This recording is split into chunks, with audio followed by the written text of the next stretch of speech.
వచ్చేసింది ఆది శ్రావణం షాపింగ్ అంతటికి అతిపెద్ద కేజీ సేల్. కేజీ సేల్ తో పాటు up to 61% of 1+1 offers, combo offers ఇంకా మరెన్నో. CMR shopping mall. కాంగ్రెస్ లో సీఎం రేవంత్ రెడ్డిది ఒంటరి పోరైందా? ముఖ్యమంత్రిపై విపక్షాలు విమర్శలు గుప్పిస్తుంటే ప్రొటెక్ట్ చేయాల్సిన మంత్రులు మౌనం పాటిస్తున్నారా? మెజారిటీ ఎమ్మెల్యేలు సైతం తమకెందుకులే అన్నట్లు వ్యవహరిస్తున్నారా? సీఎం రిక్వెస్ట్ చేసిన ముగ్గురు నేతలు మినహా మిగిలిన వారెవరూ రియాక్ట్ కావడం లేదా?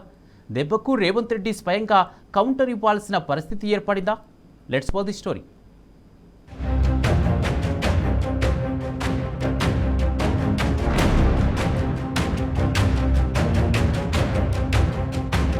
రాష్ట్రంలో కాంగ్రెస్ ప్రభుత్వం ఏర్పడి 30 నెలలవుతుంది. ఈ నేపథ్యంలో సీఎం రేవంత్ రెడ్డిని ఆ పార్టీ నేతలు లైట్ తీసుకుంటున్నారన్న చర్చ జరుగుతుంది. అటు ప్రభుత్వంపై ఇటు ముఖ్యమంత్రిపై వచ్చే విమర్శలను మంత్రులు ఎవరూ ఖండించకపోవడం చర్చనీయాంశమవుతుంది. ఇటీవల హైడ్రాపై హైకోర్టు సంచలన కామెంట్స్, తాజాగా CM Revanth Reddy engineering students criminal waste అంటూ చేసిన వ్యాఖ్యలు వివాదానికి దారితీశాయి. అయితే సర్కారును, సీఎంను ప్రొటెక్ట్ చేయాల్సిన మంత్రులు, ప్రజాప్రతినిధులు, పార్టీ నేతలు తమకు ఎందుకులే అన్నట్లుగా వ్యవహరించడం హాట్ టాపిక్ గా మారింది.